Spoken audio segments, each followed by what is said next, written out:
You're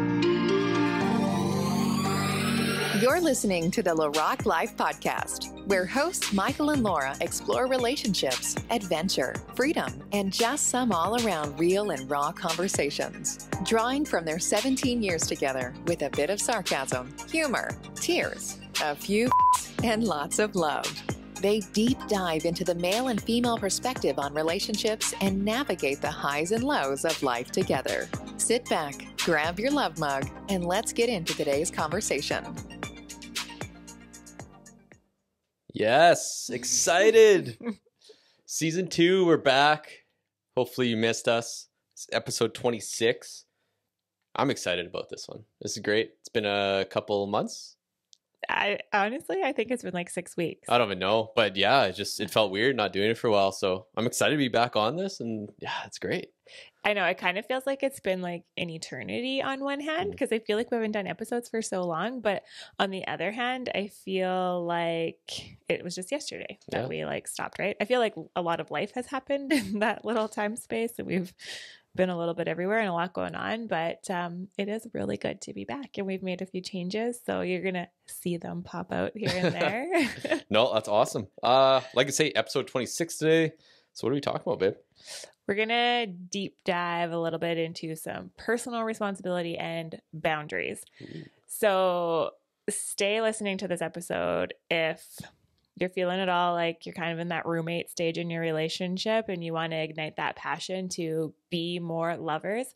And when I say roommates, it's not like that's a bad thing. It's just life is happening, and they're freaking this year, right? There's a lot of things that have us living in fear and worry, and that causes disconnect. And that's what I mean by roommate. So, I mean, there is some people here who are listening who are, feeling like separation or divorce is their calling on their calling right now, if that makes sense. But then there's other people who are like, yeah, I love my partner, but I just know it could be deeper. I knew we were ready to evolve. We're ready to like take this a step deeper. I'm just feeling like I want more. No, it's great. So everything we're going to talk about today is going to benefit you if you're in one of those places. I like it. What else we got? We got a giveaway for season 2. Yeah. So we like to start off, we started season 1 off with a giveaway. Yep. So we're going to start season 2 off with a giveaway as well. And we're going to do a love mug. And a $25, what did we say? We just said $25 cash, which means we can pop you off an EMT, email money transfer, because that's what it stands for. Did you not know that? Well, I don't know. It's always e-transfer. I don't know. Oh yeah, because people say e-transfer or EMT, but I just know it's email money transfer. I think I'm saying it right, because someone email or electric? Email. Email or electric. Yeah, maybe. I don't know. I think I always say email, but electric money transfer actually sounds better. Anyway, if anyone knows, leave a comment. Feel free to let us know. But yeah, anyway, that's not the point. But if that doesn't work for you, we could always do a gift card. But we're just thinking money's kind of right now is the way to go, right? Yeah. Well, we just know, I mean, some people are losing jobs or have lost jobs or have taken pay cuts or layoffs, all of those things. So we just want to give you cash and do whatever you want with the cash. And so we're going to do a giveaway. It's going to be a love mug that you're going to get, and $25 in the form of your choice. Yeah, exactly. And all we're asking you to do in order to qualify for the giveaway is to to subscribe on the platform that you are listening from. Yeah. And then to leave us a review and leave us a rating. A rating and review. Yep. Yeah, that's right. And we're going to do this until Monday, November the 9th. So you have essentially a week, just under a week, to qualify for the giveaway. Yep, for sure. And then we will pick a winner and we will announce you. We'll notify you and announce it on social media. Yeah, 100%. Okay. Awesome. No, that's great. Cool.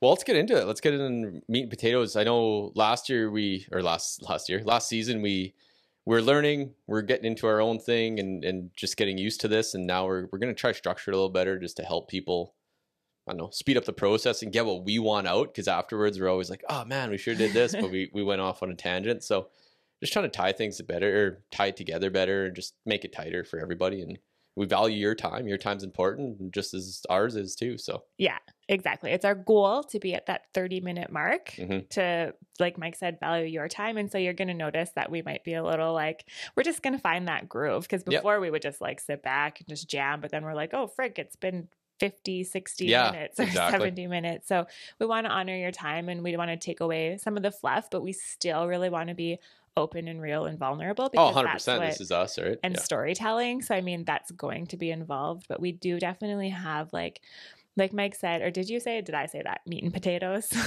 Well, I'm hungry now, so I don't know. We're Saskatchewan farm kids. Yeah. So just really going to get to the meat and potatoes. We want to really like dive deeper into some real like education and knowledge and tools, and challenge you to make changes in your relationship and in your life. So bear with us over the next little bit as we're going to be more structured a little bit with our notes and trying to keep this on time and really give you the value. So first, we're going to start off with really what personal responsibility looks like in your relationship. And I mean, for one, like what it is and why it's not serving you if you haven't been taking personal responsibility, and why it's going to serve you to start taking responsibility. Oh, exactly. And so one of the biggest things that I work with on my clients, and I mean, this is kind of one of the first things we start diving into, because I mean, really, personal responsibility is the foundation, right? Like the coolest part about taking personal responsibility for anything in your life is that you shift from being a victim to now being in control. And when I say in control, it's not like obviously making things happen, but you actually now make something in your awareness that you can start making new choices. Right. So when I say in control, that's what I mean by it. Yeah, for sure. And one of the biggest things that we have to take personal responsibility for in our relationships is for our own energy and our own emotions and our own actions. Yeah, well, yeah, I know you're not going to change that for me, and I know damn well I won't do it for you. So no, it's all within ourselves, right? No, exactly. And that's like the interesting part about that in like our journey together is that I spent most of our time together in the early years trying to change you and being naggy and being bitchy or just trying to control things. Right. But what I was really doing was just being so focused on you and not on myself. And it wasn't until we hit our rock bottom. So I say rock bottom, but you could even just be in this place of like, oh, I want something deeper. Well, it first starts with you. Yeah, you have to go deeper into yourself, and you start showing up as a more authentic person in your relationship. And you kind of like pull your partner along with you energetically. Yeah. And I say that a lot too, right? Because I always say it where you were changing and you were making big changes and big strides when we were going through all our stuff. And I always say it's like either I had to get on board or get the fuck out of the way. Yeah.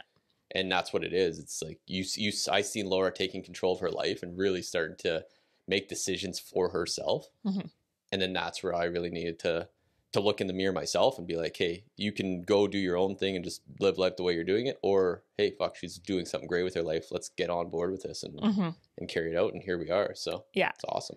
Yeah, because so kind of going back to like taking that personal responsibility, it's so easy to be the victim, right? And be like, well, he's not doing this or he should be doing this. Yeah. And it goes both ways, right? The amount you hear that, right? Yeah. Yeah. And that's like the thing when everyone comes to me too, like when women come to me, they're always like, he. And I did that too. When I know it's funny that you say that.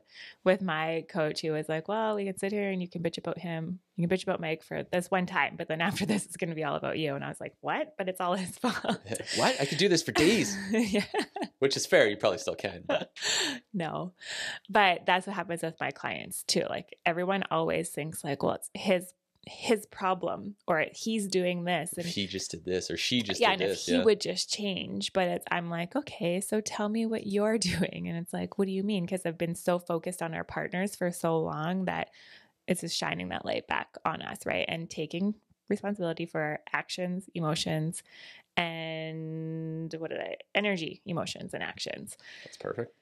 And I think we should touch on a little bit like what that actually looks like in a relationship, right? Yeah. I know for myself when I was doing that, I had to really take some long looks in the mirror and just get my own life in control or get it under control of, I was just letting drinking run my life. Like I was using that as a big out.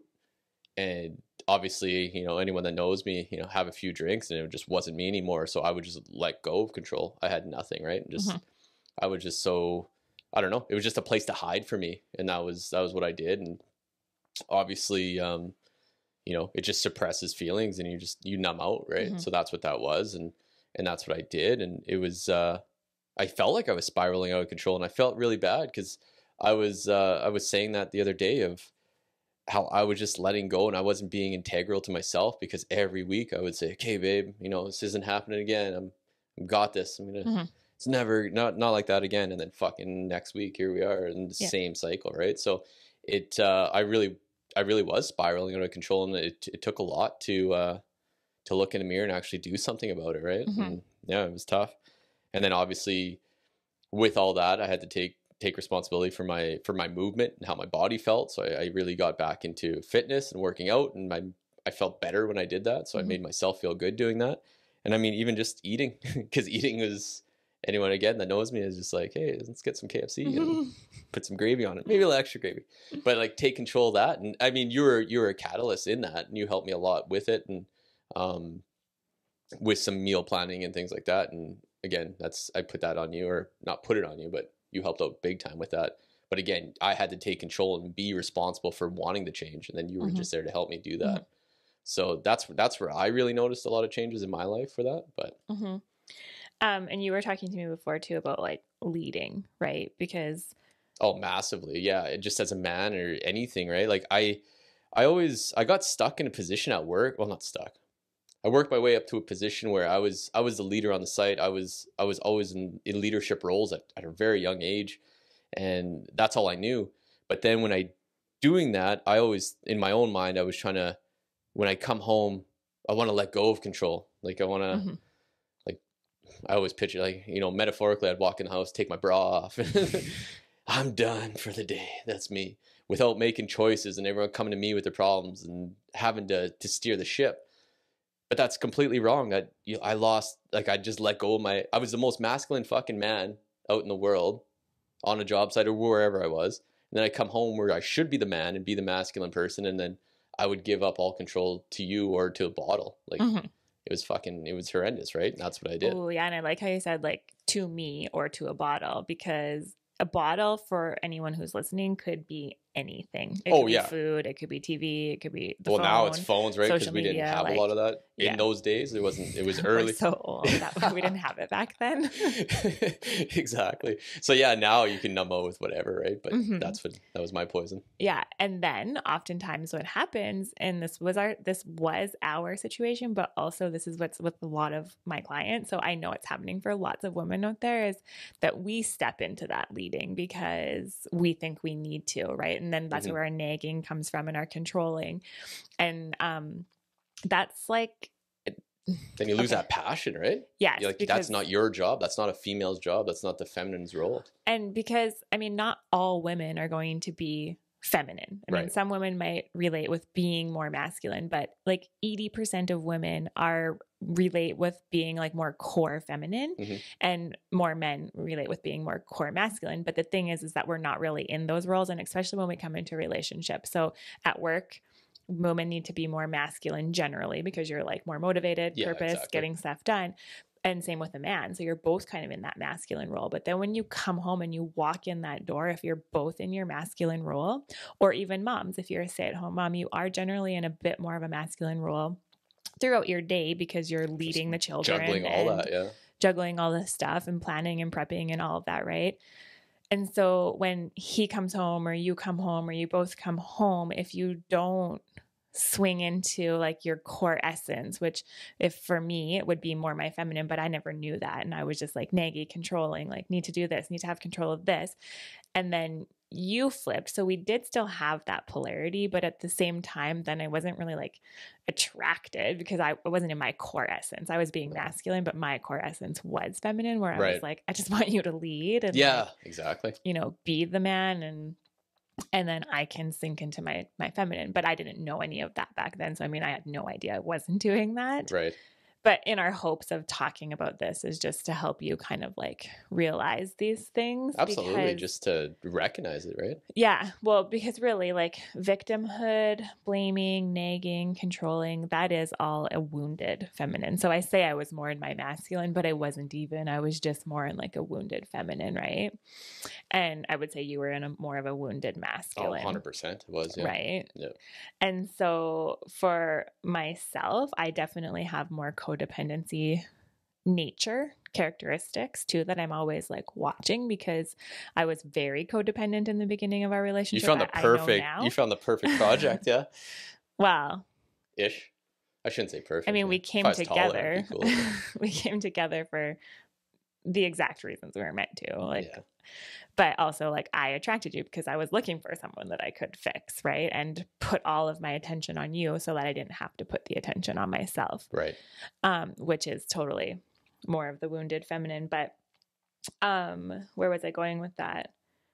The codependency nature is to just put all of the attention on the other person and to be that victim. And so I just blamed everything on you. But if we're not talking about like back then and we just bring it to even now, I was telling you like, I still do this where if like I look at maybe if I'm feeling unhappy in our relationship or I'm just thinking like, we could have something more like, or just not feeling that passion that we generally have, or I'm not feeling like that attraction factor to you. Yep.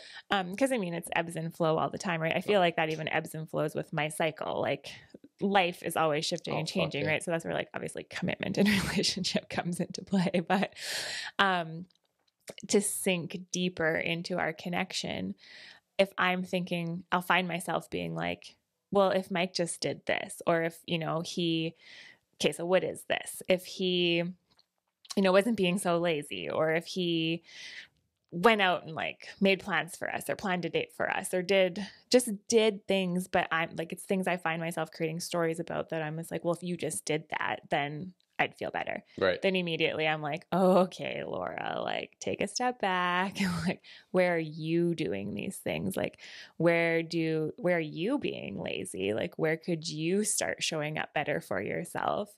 Because sometimes that's the thing. I'm like, oh, I wish you were taking better care of yourself. And it's like, well, what kind of care am I taking care of myself?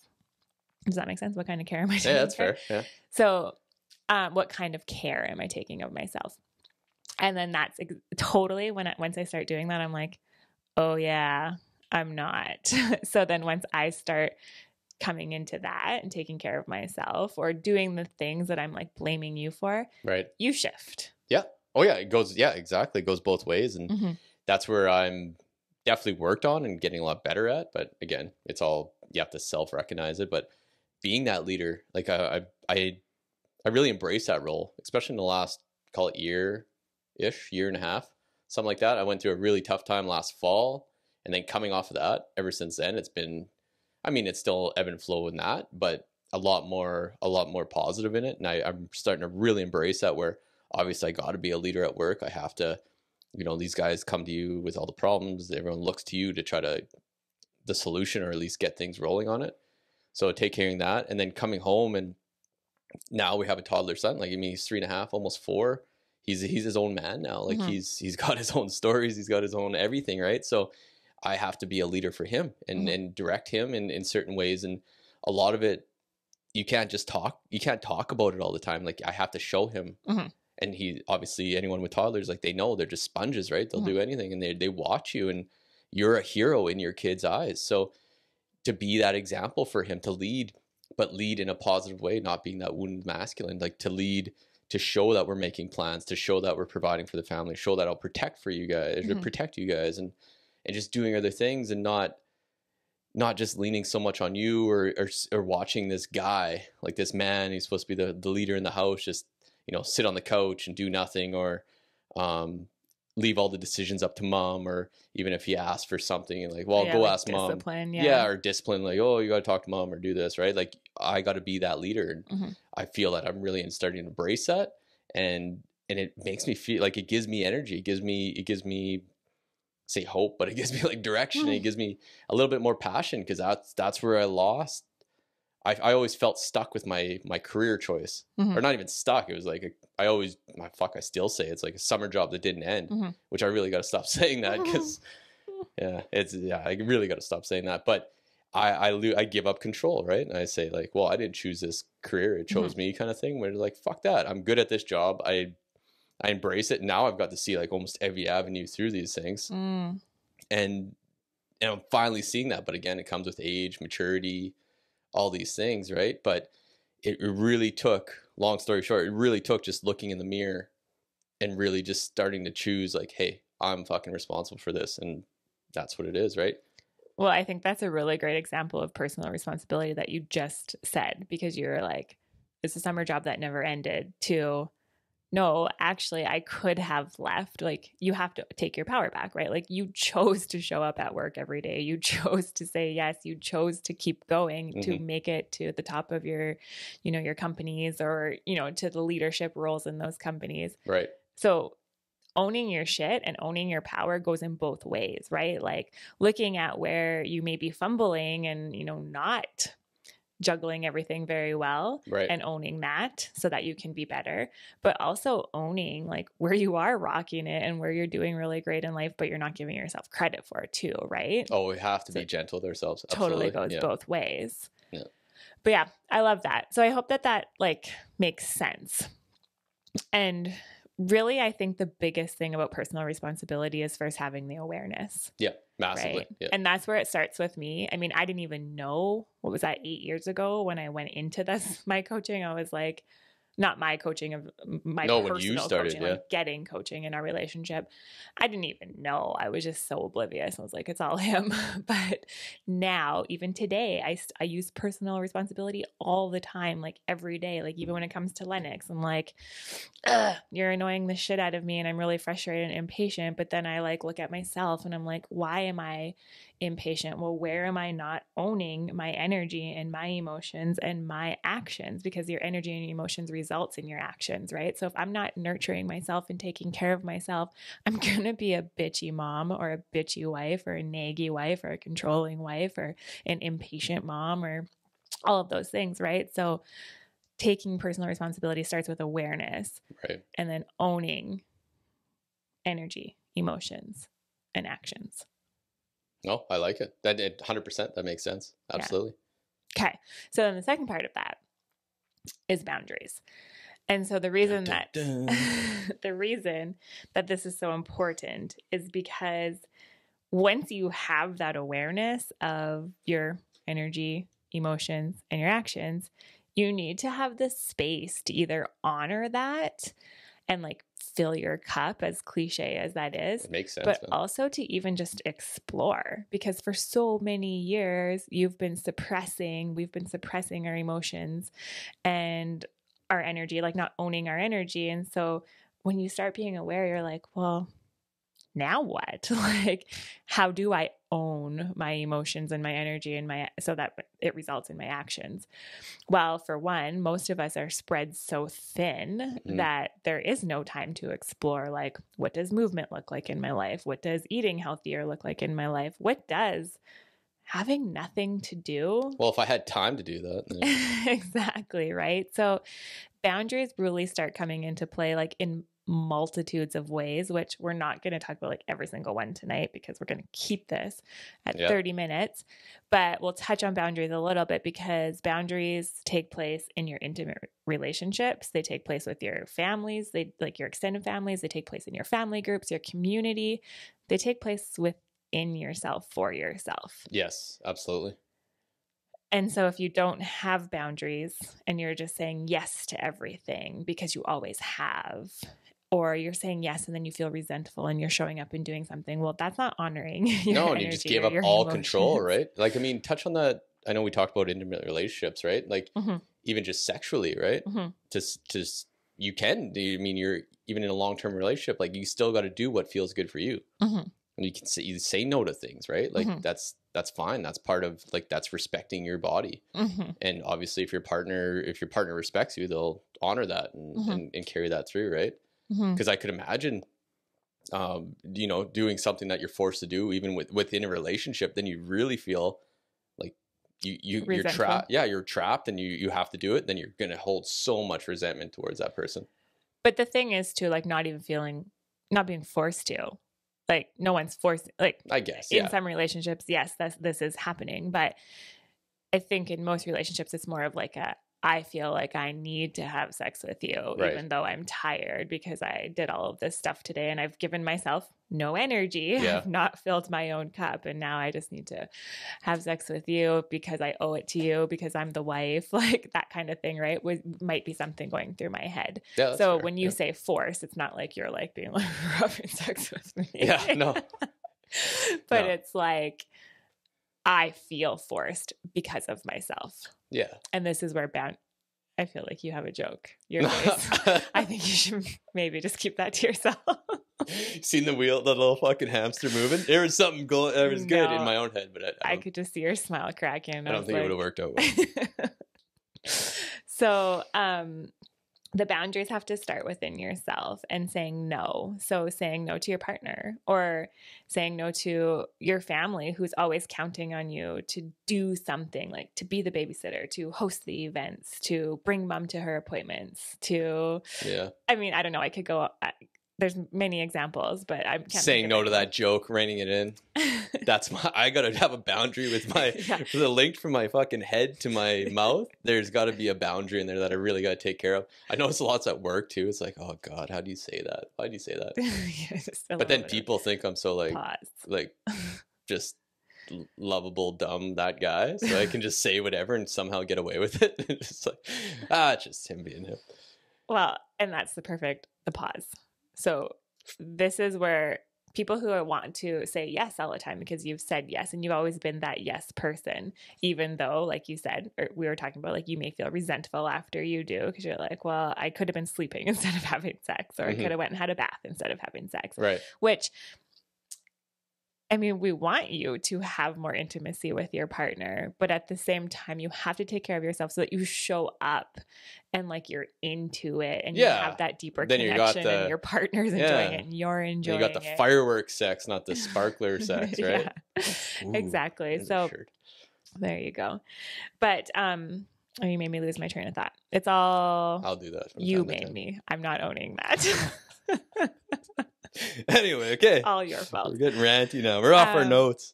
So, okay. So yes, if you're always that person who says yes, or you get resentful for, after saying yes, you're going to have to start being more aware and having that pause moment where if someone asks you for something, you pause and then you're like, I'm going to get back to you.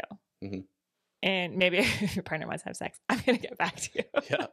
I'll leave that to my assistant.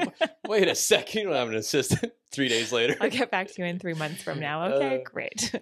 But no, like whatever that, obviously I can't tell you what to say, but like to anyone in your family or your community or your partner, you have to just get comfortable with saying no or saying not right now, or I have to think on it, or I got to check my schedule. Like all of these things give you that pause moment to be able to really like come back to the changes that you're making in your life and the responsibility that you're taking for your energy and your emotions and your actions, and being like, okay, pause.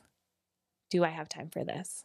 Do I want to do this? Or do I feel like I need to do this because that's how I feel valuable? I only feel loved if, I'm helping someone. If you're doing everything, like, organizing everything, yeah, it makes me feel like I have purpose or that I'm valuable, and so people will like me. Is that why I'm saying yes? Because if that's the reason I'm saying yes, it's not serving me, and then I'm not going to be the mom and the wife and the woman that I want to be. So here's where boundaries just really like come into play with personal responsibility, right? Because your worth, it's not determined by what people think about you, or if you say yes or you say no. Like you stand firm in that. It's going to feel uncomfortable though. And one of the like craziest things about boundaries, and I noticed it within like our relationship, not so much now because I feel like we're a lot more aware of it and we respect each other a lot more in that. And we can talk about it right away, right? Yeah. But more in the beginning. And I notice this with every single one of my clients. When we start going through this, they're like, everyone is mad at me, or like, it's just stirring up a lot of stuff. And I'm like, of course it is, because you've always been the person that they go to, or they've always expected this from you because you've been doing it for so long, that when you start really evaluating whether you want to or not, or whether it's serving you and your family in this season of your life, if you start saying no to people, of course you're going to start rocking the boat. Oh yeah. And I always like equate it to like having a cup with like some sediment on the bottom, and you see like the water, but then the sediment's at the bottom. And when you start setting boundaries, you just take a spoon and you're stirring that up, right? And so you're stirring up a whole bunch of muck, and you're stirring up your own triggers and all your own like stories and beliefs of like, am I good enough? Will people like me? And all of the things we've been talking about. But not only do you stir that up within yourself, you start stirring that up for the people who are, you know, in relationship with you, whether that's family, community, partner, children, because then they start being like, well, what the frick? Like, what the frick? You just fucking say frick. Anyway. They're just like, what the hell is going on with her? Like, she always used to say this. So then like all their shit starts coming up, right? Yeah. But then here's where the cool part of personal responsibility is you're like, I own my own emotions, energy, and actions. And now you own your own energy, emotion, and actions, right? And so I'm not responsible for you in the way that you feel. I'm only responsible for mine. And so that's where, if you've always been that person who feels like you're like plays off of somebody else's emotions too, it's like this personal responsibility starts drawing a line between, no, okay, that's yours. This is mine. This is my boundary. I'm going to honor myself. And it's really uncomfortable in the beginning. Yeah, no, that's fair. And then the long game, people respect you more. Either they respect you more or they're out of your life, and that's fine too. That's just it. I guess first you stir it up. Yeah. And then that person either like starts to respect you and like works through their own stuff, but also realizes that the way we treat ourselves is how we teach other people to treat us. Right? Mm-hmm. That's not my quote. That's my favorite quote, but that's not from me, just so you know. And I don't even know how to say her name, so I would tell you what it is. It's on my Facebook. That's fair. But how we love ourselves is how we teach others to love us. And so this is where boundaries come in, right? So at first, yes, they're like, what the frick? I'm going to coin what the frick, because apparently. Well, we're going to turn this show into a PG show eventually. Well, and we should note that when Mike was saying earlier that our children are like sponges, our 3.5-year-old has a swearing problem. So I guess we got to reel in our fucks because we won't tell you what he says right now. No, I'll figure it out. But anyways, it's not just you. It's all Mike. Anyway, let's carry on. We're getting close. Okay, we're at our time. So basically just note that if other people start being uncomfortable by your boundaries, that's theirs. Right. Keep going. Yeah. It does get easier. And like Mike said, they'll either respect you or they'll drop out of your life. Yeah. And you actually really just learn like who like really is in this relationship like for both of you, not just for their gain. Exactly. Right? Who respects you, who cares for you, and that's what it is. 100%. Yeah, exactly. And then I think by doing this too, like you just build that deeper bond and connection with your partner too, because now you're respecting yourself, but you're also not blaming them, but you're showing a deeper respect for yourself. So then they respect you deeper, and then you respect them deeper. And it just like, big time, really right? beautiful. You're getting stronger, they're getting stronger. And then your relationship's just that much stronger. Yeah, exactly. No, that's perfect. Well, I think that's a spot to wrap her up, or what? Yeah. And so we were just saying how we really, really want to have value in these episodes. And we want you to leave like with something that you can go change your life with. Yeah. And it's never, ever like this one show or this one event you go to or the one coach you hire. No, it's that book though. That next book I'm going to get. Yeah. That's that pill that's just going to like make everything be okay. Yeah. It doesn't exist. Trust me. I did that for like quite a few years thinking like, this is it. This healer is going to heal me. Yeah. Yeah. No, it doesn't work like that. So it's the little consistent micro moments, the little consistent changes where you choose that new thought, you take personal responsibility, and that's what changes your life. Yeah, over time. It's the consistency. So we want to, like, we know we already got you thinking from listening to this episode, but like when you leave here, what can you take away from this into your week until you come back next week and listen? So do you want to tell them like what we would just challenge for the next week? Well, yeah. I mean, we say challenge, but I mean, just keep this in mind, that just to be aware of your own energy and the emotions and the actions and just how to start honoring yourself. So like the biggest thing is just to be aware of it. So if you're feeling lazy sitting on the couch, that's fine. But just even grab a notepad, odds are you got your phone in your hand, put it on the notes app and just start journaling, start jotting down why, like how this is making you feel or what it's serving you. So it might be like you might be sitting at like 10 minutes just sitting on the couch because you need a fucking reset and just chill out. Or you might be on, episode 14 of a binge watching on Netflix. And that's where you're like, okay, I feel terrible. I got to start respecting myself and just freaking jot that all down. And I mean, even that alone, you can go back and read through it and you're aware of it and you can start making some changes for that. Mm-hmm. Yeah. And that's usually what happens is once you hear something like this and it's the awareness, your mind just like starts showing up for you. Where... Even Netflix does it every now and then. Like, are you still watching? Like, fuck you, asshole. Or you gotta try to find that remote actually. Then you're like, yeah. Anyway. That's funny. But yeah, so that's just what we want you to take from today. But we also want to hear from you. This is another thing we really want to incorporate this year is being more interactive. So we want to hear from you. Like, what are your ahas? Like, what did you take from today that may have changed? And I'm going to say change your life, but like, you know what I mean? Just like, what was a big win for you from this episode that you went and incorporated into your life? And how did that change? And just shoot us a message or, I mean, leave it in the comments, DM. Yeah. Leave it. Yeah. You can comment on Facebook. You can leave it in the review, even like send us an email or a DM, like Mike said. Because we want to hear these things. Like that's what fuels us, right? 100%. Yeah. Before it was more of a challenge because we talked about it a lot about getting to like episode, whatever we're at 13 or 12 to get there and get over that threshold, which we've blown that out of the water now. So now it's literally the fuel is keeping everyone hearing the stories about, hey, remember when you talked about this or did this? And, it's amazing how well that feels because everyone I talk to always is like, what do you want to do with your life? And it's always, I want to help people, but no one knows how to do that, or they're just the catalyst to do that. But hearing those stories, like that's the fuel, and that's like, holy shit, this is the whole reason we've been doing this. Yeah, and it's like, there's no better feeling at all. Yeah, so tell us, let us know, and then we can create more content around that too. But we do have really great topics lined up for 100% for this season.